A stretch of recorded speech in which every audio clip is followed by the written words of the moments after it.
edición Visual C Sharp 2010 Express Edition. Pues esta es la clase número 22. En esta clase número 22 vamos a seguir hablando sobre lo que es el tema de las clases, viendo una característica de esto que se llama polimorfismo. Digamos que es uno de los aspectos fundamentales o pilares de la programación orientada a objetos. Y bueno, pues sin más voy a entrar aquí para que veamos el introductorio, ¿sí? Aquí está, dice clase número 22, polimorfismo. Bueno, pues ¿qué es el polimorfismo? Es la capacidad de las clases. Esta capacidad de las clases es una de las más importantes junto con la herencia y el encapsulamiento, que ya vimos en las clases anteriores. En palabras terrenales, por decirlo así, el polimorfismo es la capacidad de redefinir un procedimiento de una clase de la cual se hereda. A ver, ¿qué quiere decir esto? Vamos a suponer que yo defino una clase y en esa clase definí 3 procedimientos o un procedimiento.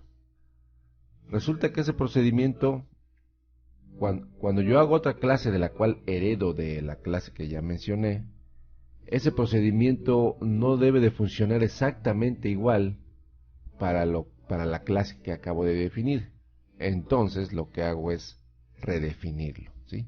Entonces quiere decir que voy a tener un mismo procedimiento para 2 clases distintas, pero una heredando de la otra, donde el mismo procedimiento va a hacer cosas distintas dependiendo de la clase que llame al procedimiento. Digamos que es una forma de sobrecarga, ¿sí?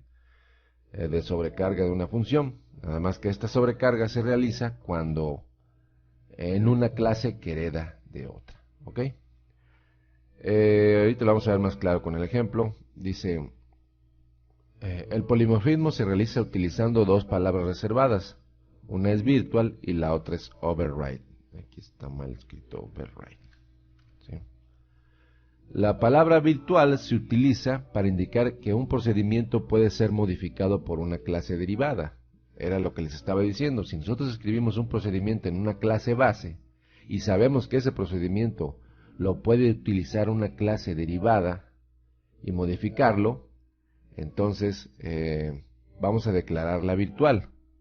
El ejemplo que está ahí más abajo lo voy a adelantar un poquito. Vamos a suponer que nosotros declaramos una clase que se llama empleado, y dentro de esa clase hay un procedimiento que calcula el sueldo del empleado, ¿sí?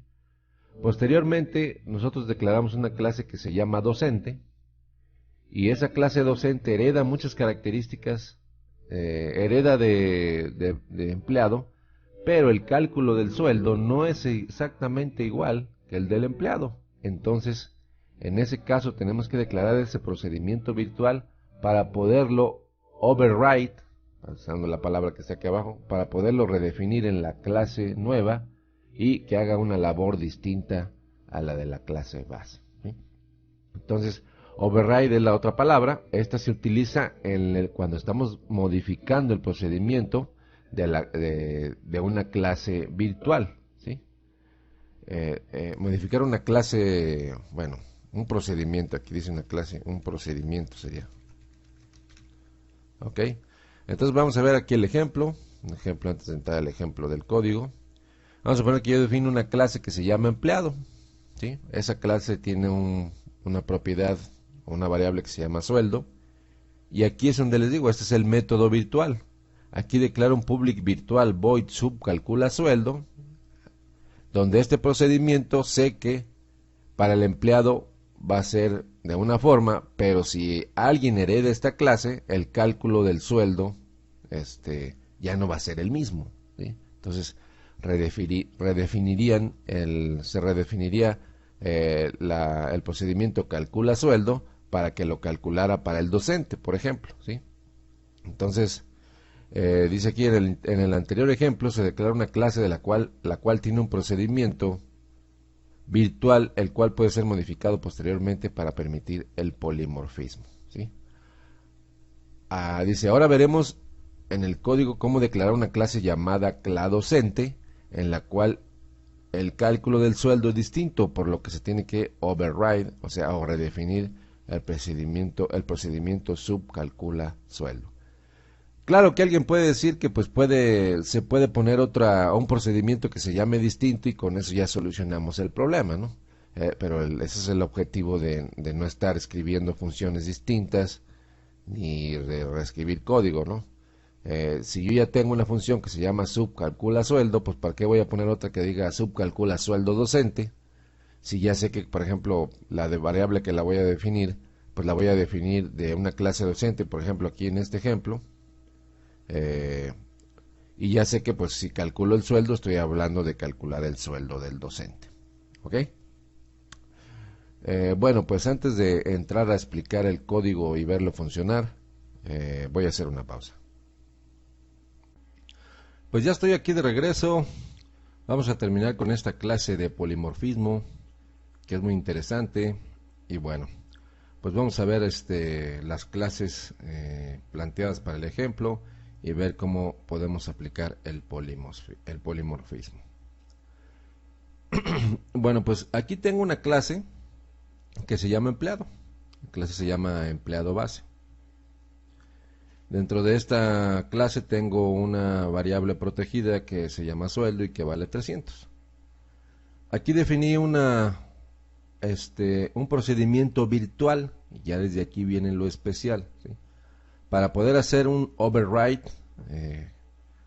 o poder redefinir un procedimiento desde otra clase, que ese digamos que es la definición o una forma de definir el polimorfismo, es ponerle virtual al procedimiento. Entonces aquí el procedimiento dice public, virtual, void y calcula sueldo, ¿sí? Lo único que hace esta función, este procedimiento, es pues mandar a la salida de pantalla el sueldo por 10, ¿sí? Y bueno, ahora vámonos a la clase que se va a llamar docente. Esta clase docente hereda de la clase empleado, como ya lo hemos visto. Al poner aquí los dos puntos está heredando de la clase empleado. Aquí es donde vamos a aplicar el polimorfismo. Vamos a volver a escribir